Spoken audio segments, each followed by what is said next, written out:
utama di dalam ada 3 tokoh utama yang ada di dalam pasal 24 ini. Tokohnya itu Imam Besar Ananias dan Tertulus, kemudian Paulus, dan juga Gubernur Felix. Jadi ini 3 tokoh penting yang ada di pasal 24.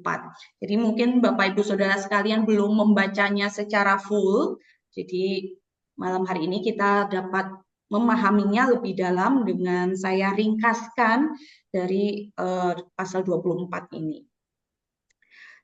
3 tokoh besar ini sedang menghadapi kondisi di mana Paulus dikatakan sepertinya bersalah.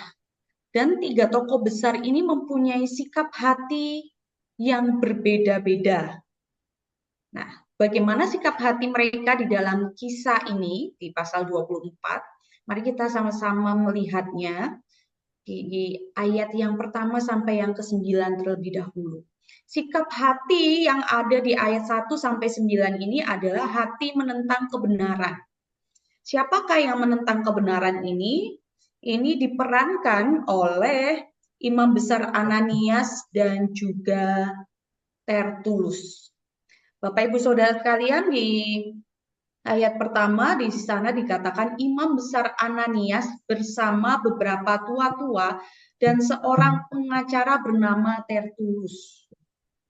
Mereka segera menghadap kepada Felix, Gubernur Felix, dan mengatakan bahwa kehadiran Paulus ini mengacaukan kondisi di sana loh, gitu ya. Di ayat yang kelima, mereka menyebut Paulus sebagai orang yang mengidap penyakit sampar, seseorang yang menimbulkan kekacauan di antara semua orang Yahudi di seluruh dunia, dan bahwa ia adalah seorang tokoh dari aliran Nasrani.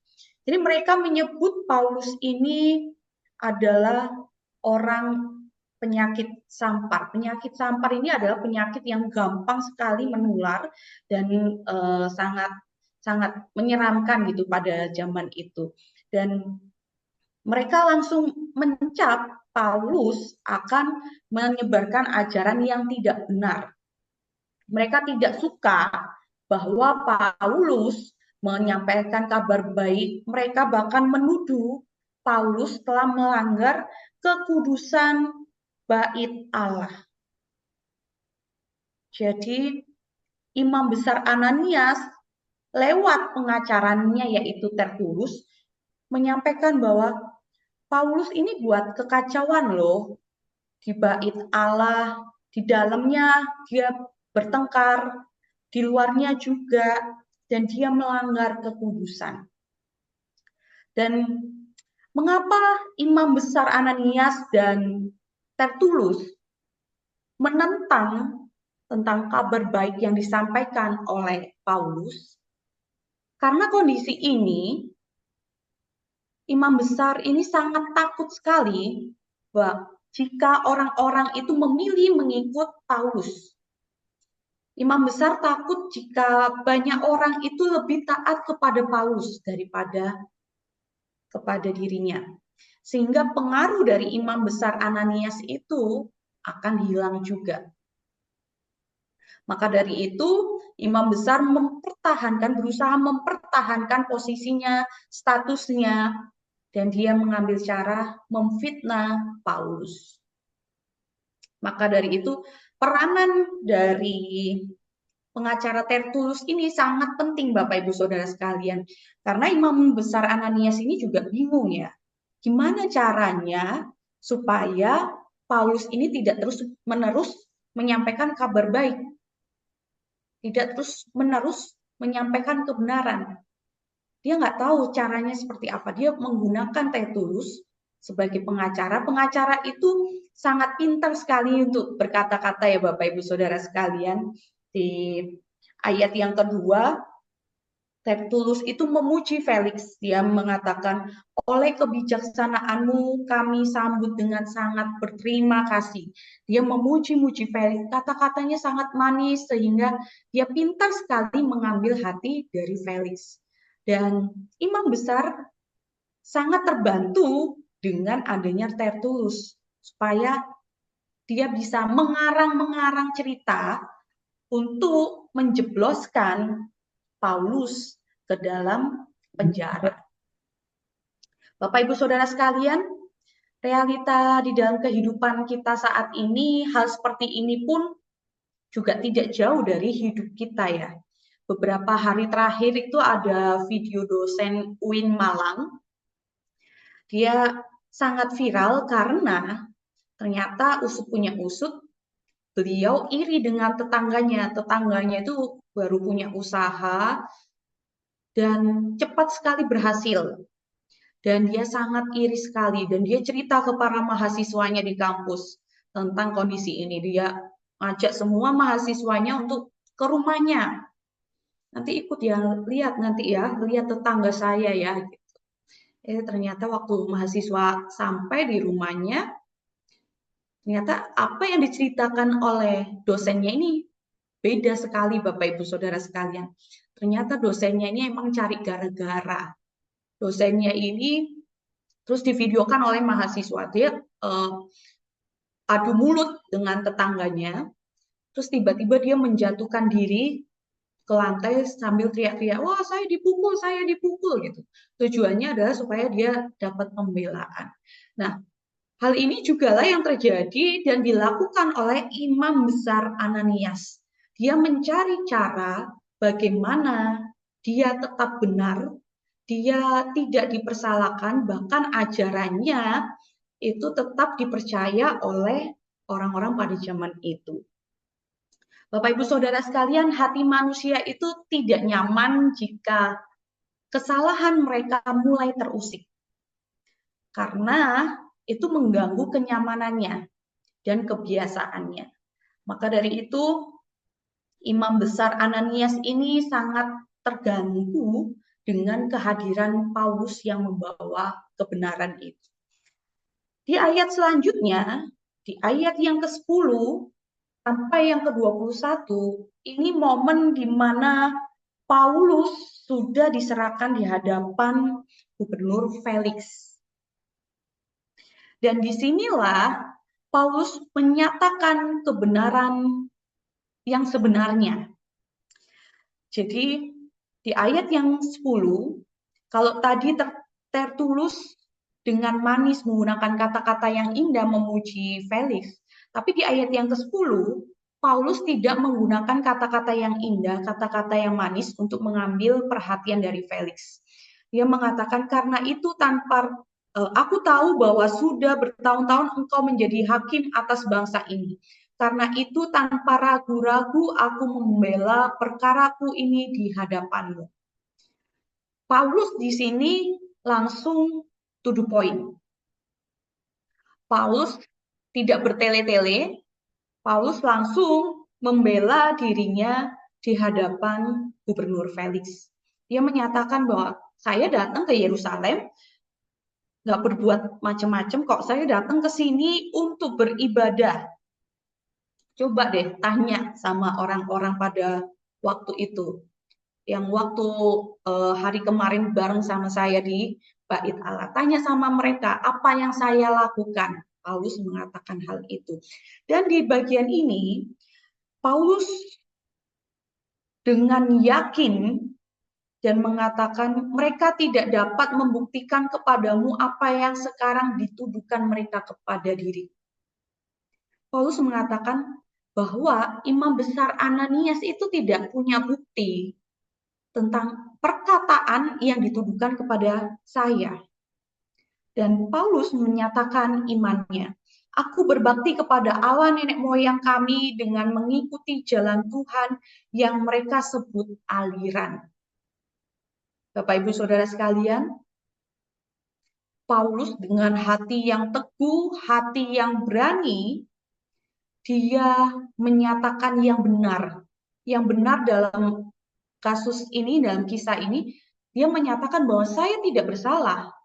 Saya juga tidak membuat kegaduhan di bait Allah. Dan di sini kita melihat bahwa Paulus tidak mudah goyah ya Bapak Ibu Saudara sekalian, meskipun dia difitnah, meskipun dia harus diperhadapkan dengan hukuman penjara, dia tidak marah, dia tetap teguh dan dengan berani menyatakan imannya. Dan hal ini dilihat oleh Gubernur Felix. Dan hal itulah yang membuat Gubernur Felix di ayat 22 dikatakan, Felix yang tahu benar tentang jalan Tuhan menangguhkan perkara mereka. Jadi, di sini Gubernur Felix ibarat kata menyelesaikan masalah dari Paulus. Sudah ditangguhkan, tetapi Paulus tetap masuk penjara.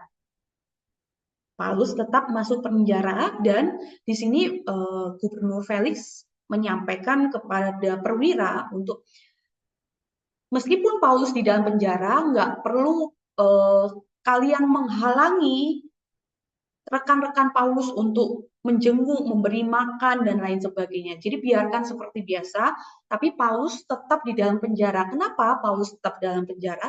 Ya untuk menenangkan supaya tidak ada kegaduhan yang heboh lagi gitu ya. Bapak Ibu Saudara sekalian, di ayat 22 Felix dikatakan juga bahwa Felix itu tahu tentang jalan Tuhan. Artinya Felix di sini mengerti apa itu kebenaran yang dimaksudkan oleh Imam Besar Ananias dan disampaikan oleh Paulus. Maka dari itu ketika Paulus di dalam penjara, Felix ini bersama dengan istrinya datang kepada Paulus, mereka sering ngobrol, mereka sering berdiskusi. Namun suatu ketika Paulus berbicara tentang di ayat 25, membahas tentang kebenaran, penguasaan diri, dan penghakiman yang akan datang, Felix ini menjadi sangat takut Bapak Ibu Saudara sekalian. Dan ia tidak melanjutkan obrolan bersama dengan Paulus. Felix tahu bahwa dia selama ini tidak melakukan apa yang benar. Felix tahu dia termasuk pejabat yang tidak takut akan Tuhan, tidak mau bertobat, karena kalau dibaca di ayat 26, sementara itu ia yaitu Felix berharap bahwa Paulus akan memberikan uang kepadanya.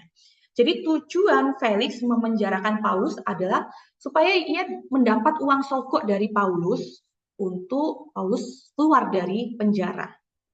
Ketika Paulus menyampaikan tentang kebenaran, cara hidup jujur, hidup yang benar di hadapan Tuhan, Felix ini merasa tidak nyaman Bapak Ibu Saudara sekalian.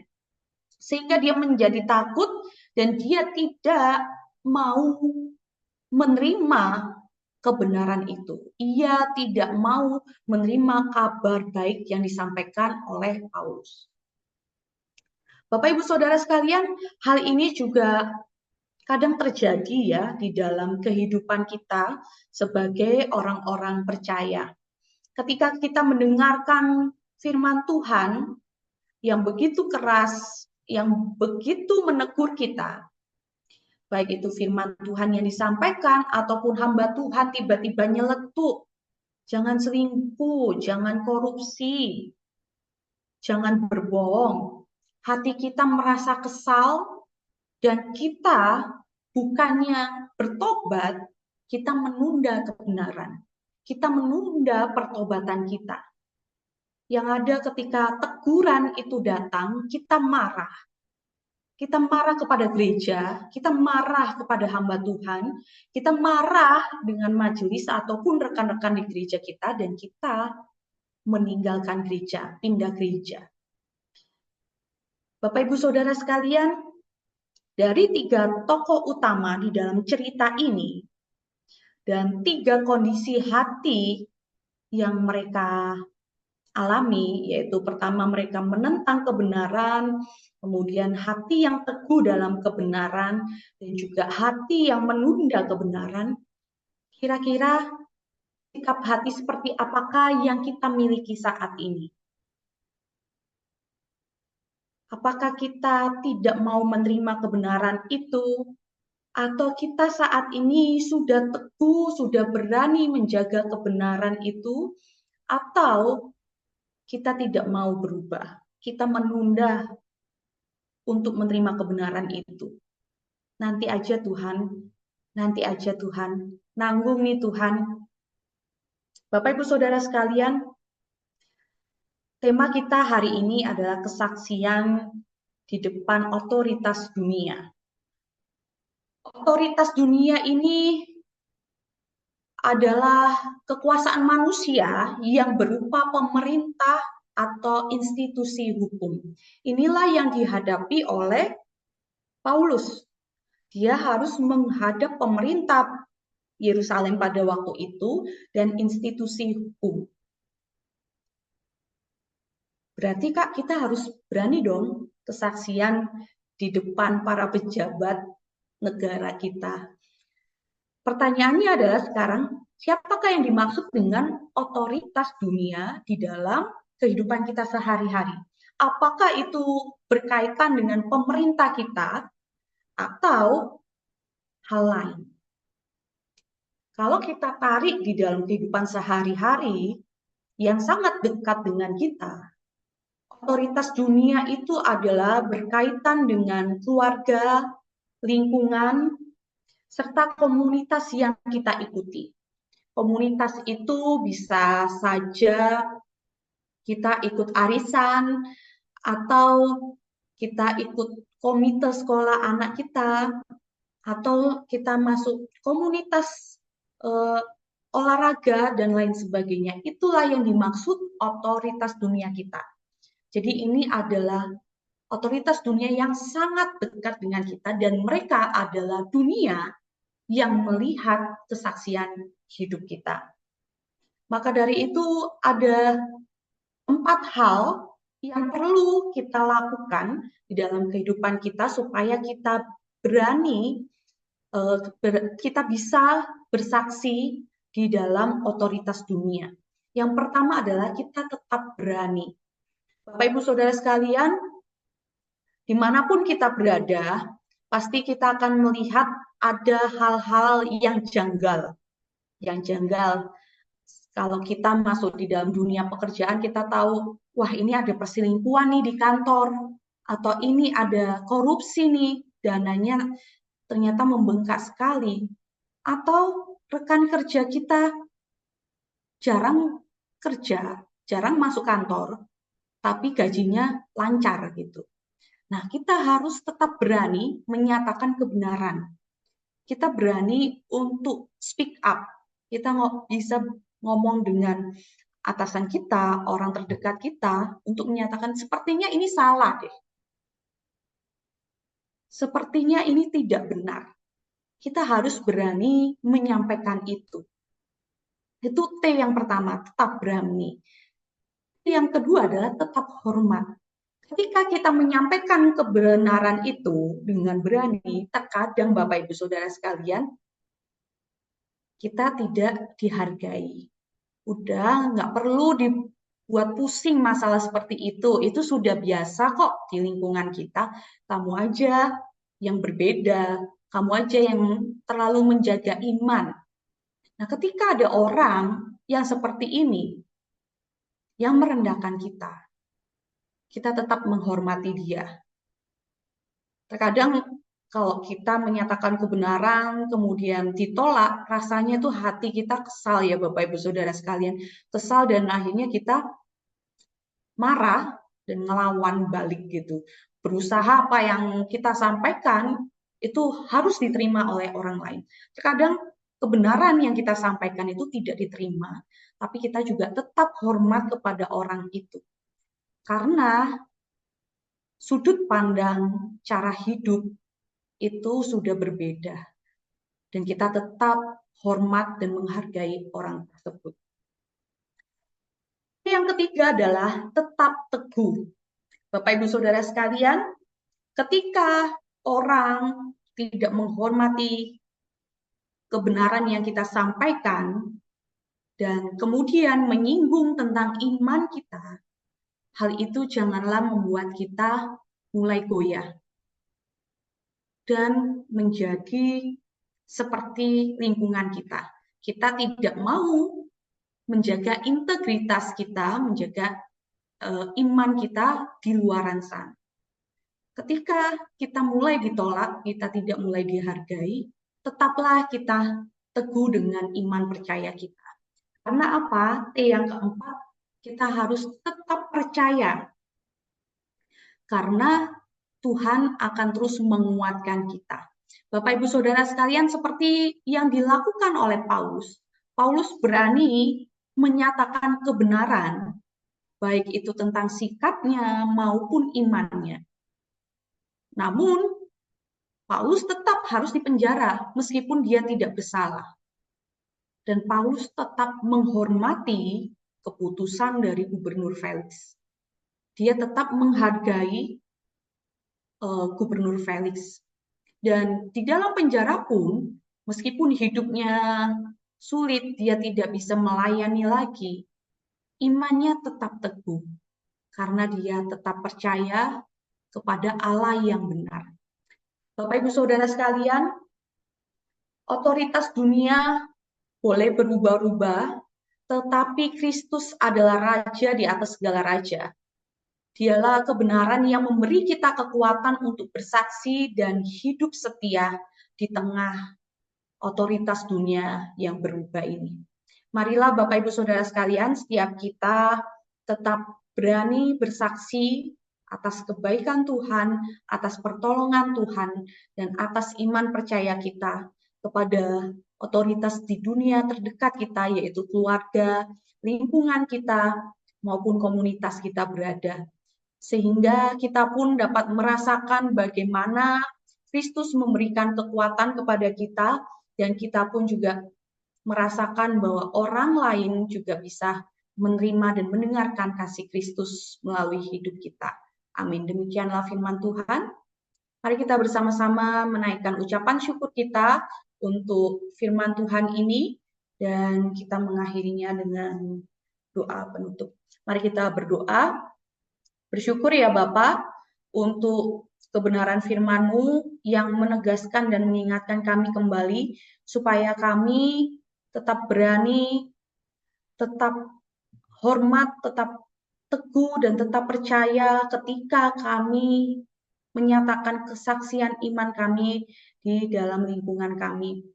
Lewat integritas kami yang tetap tidak mau berkompromi dengan hal-hal yang mendorong kami berbuat dosa, biarlah itu menjadi contoh bagi lingkungan kami, bahwa kami adalah orang yang taat dan orang yang sungguh-sungguh menjaga iman percaya kami. Tuhan, pada kesempatan malam hari ini kami juga bersyukur bahwa dalam minggu ini saudara-saudara kami ada yang berulang tahun. Hari Senin kemarin Bapak Jamin dan hari ini Tante Rosi. Kami bersyukur ya Bapak untuk pemeliharaan, berkat, serta pertolongan-Mu di dalam kehidupan mereka. Dan Engkau juga menuntun langkah mereka sampai saat ini untuk menjadi saksi-saksi-Mu. Dan biarlah di usia yang baru ini, melalui kehidupan mereka, biarlah keluarga, suami, istri, anak, cucu, orang-orang di sekitar dapat terberkati dengan kehadiran mereka. Dan Engkau juga memakai setiap kami ya Bapa, supaya kami juga dapat terus memancarkan kasih-Mu, memancarkan kehadiran-Mu dalam hidup kami, melalui perkataan, pikiran, tingkah laku kami, sehingga kami pun juga dapat menyatakan kesaksian kami di dalam kehidupan kami sehari-hari. Tuhan, sebentar kami akan mengakhiri persekutuan kami malam hari ini, baik kami yang akan beristirahat ataupun yang melanjutkan aktivitas kami, biarlah Engkau tolong kami ya Bapak, dan biarlah apapun yang kami lakukan, biarlah itu untuk kemuliaan nama-Mu, dan biarlah kami yang akan melanjutkan beristirahat, biarlah kami dapat menikmati malam ini bersama dengan Engkau. Hanya di dalam nama Tuhan Yesus, kami mengakhiri persekutuan ini. Amin. Persekutuan kita sudah selesai, Bapak Ibu Saudara sekalian. Terima kasih sudah hadir dalam KTM malam hari ini. Kita akan ketemu lagi hari Sabtu doa pagi secara onsite di gereja. Mohon Bapak Ibu Saudara sekalian yang bisa hadir bisa langsung datang ke gereja dan kita akan ketemu lagi hari Sabtu dan hari Minggu. Tuhan Yesus memberkati kita semuanya. Terima kasih, Terima Mbak kasih Kak Yemina. Terima kasih Kak Mbak Yamina, Yemina. Mbak Rosi, Mbak Oke, Rosi. Mbak Wati. Terima kasih Bu Martini. Selamat Iya, di Bu Bandung, Bu Rosi. Hendra, Nevi. Selamat Ya, ulang tahun, Bu ulang Rosi. tahun. Selamat ulang tahun. Terima kasih. Rosi, selamat ulang tahun ya. Terima kasih.